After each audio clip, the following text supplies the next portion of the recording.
Guys দেখতে পাচ্ছেন এটা আমার আর্ট কপিটা আমি অনেকদিন ধরে যত্ন করে রেখেছিলাম। তো অনেক আর্ট কপি আছে, আমি এইটা আর্ট কপি আজকে বের করেছি, আপনাদেরকে দেখাবো কত আমি কালেক্ট করেছি আর্ট। তো নাম্বার 1-এ আসছে গিয়ে আপনার প্রথমবার নাম্বার 1-এ আসছে, আমি দেখাচ্ছি। আমি রাতে ভিডিও করছি তার জন্য অল্প অসুবিধা হচ্ছে বোধহয়। প্রথমে এইটা আসছে, একটা মেয়েকে কিভাবে একটা কালেক্ট করে একটা মেয়েকে যেরকম অবনীন্দ্রনাথ ঠাকুর একটা স্কেল দিয়ে আর্ট করতো, আই মিন একটা লাইন করে আর্ট করতো, সেরকম লাইন করে একটা আর্ট করেছি আমি, একটা মেয়ে। ঠিক আছে, অল টোটাল একটা মেয়ে আর্ট করেছি আমি। নেক্সটে যাচ্ছি কি এই যে এই পেন্টিংটা, এই সেট করেছি আমি, শুধু শেডের বুক হয় আর অন্য কিছু নয়। এই পেন্টিংটা করেছি, আপনারা দেখতে পাচ্ছেন। বিভিন্ন বোর্ড অনেকে লাইক করেছে, অনেক কমেন্ট করেছে এটা লুকসিস্ট আর্ট হয়। তো এটা অনেক ভালো লাগছে বলছে, সবাই ভালো লাগছে বলছে, কিন্তু আমি জানি না কত সুন্দর করে করতে পেরেছি। তো এটা দেখতে পাচ্ছেন আমি কবে করেছিলাম, আর্ট বাই অমিত দাস 24 এটা হচ্ছে গিয়ে 8টা 13 মিনিটে আমি করেছি, হচ্ছে গিয়ে 3/10/2021 সালে করেছিলাম আমি এটা। ঠিক আছে, তো এটা কেমন লেগেছে আপনাকে কমেন্টে জানাবেন, এই পেন্টিংটা কেমন লেগেছে আপনাদেরকে। তো আমি এইটা ভিডিওটা বানানোর একটা উদ্দেশ্য হচ্ছে গিয়ে আমি সেটা বলবো, কিন্তু আমি প্রথমভাবে এটা আমি পেন্টিংগুলো দেখাচ্ছি আপনাদেরকে।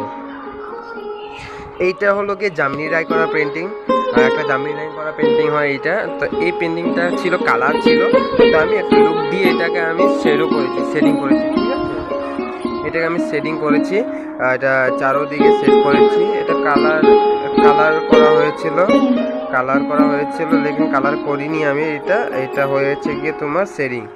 তো নেক্সটে হচ্ছে গিয়ে আরে জানা এই লোকটাকে আপনারা নিশ্চয়ই চিনতে পারছেন। এটা আসামের একজন জনপ্রিয় সঙ্গীত শিল্পী, যা লতা মঙ্গেশকর থেকে ধরে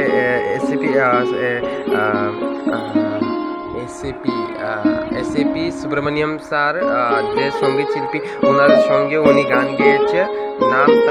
ইনার হচ্ছে ডক্টর ভূপেন হাজরিকা। তো আপনারা বললাম গাইছেন, ইনি হচ্ছে আসামের একজন জনপ্রিয় সঙ্গীত শিল্পী ভূপেন হাজরিকা। নেক্সটে যাচ্ছি গিয়ে এটা একটা আসামের লোগো বানিয়েছিলাম, এত ভালো ছিল না, কেন মনটা ভালো ছিল না, তার জন্য এত ভালো হয়নি এটা বানাতে সময়। আর এটা হচ্ছে গিয়ে একটা জাস্ট শেডও করিনি, এটা একটা পেন্সিল দিয়ে আউটলাইন করে ড্র করেছিলাম।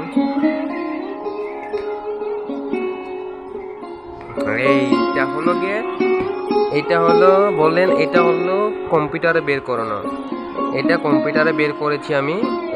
এটা কম্পিউটার, এটা আমার ছোট বোনু, আর এটা আমি পিপি, ছোট বোনু পিপি। তো ইনাদের পেন্টিং আমি ড্র করেছি, তো আপনারা দেখুন। সারপ্রাইজ গাইস, এই তো গাইস এই পেন্টিংটা করেছি। এই পেন্টিংটা কেমন হয়েছে বলবেন প্লিজ, কেমন হয়েছে গাইস প্লিজ বলবেন। অল্প ডিফারেন্ট হয়েছে, কোনো ব্যাপার নয়, প্লিজ আপনারা বলে দেবেন। নেক্সটে যাচ্ছি গিয়ে, এটা আমার পিপি, এটা আমার বোন। আর আছিস কি?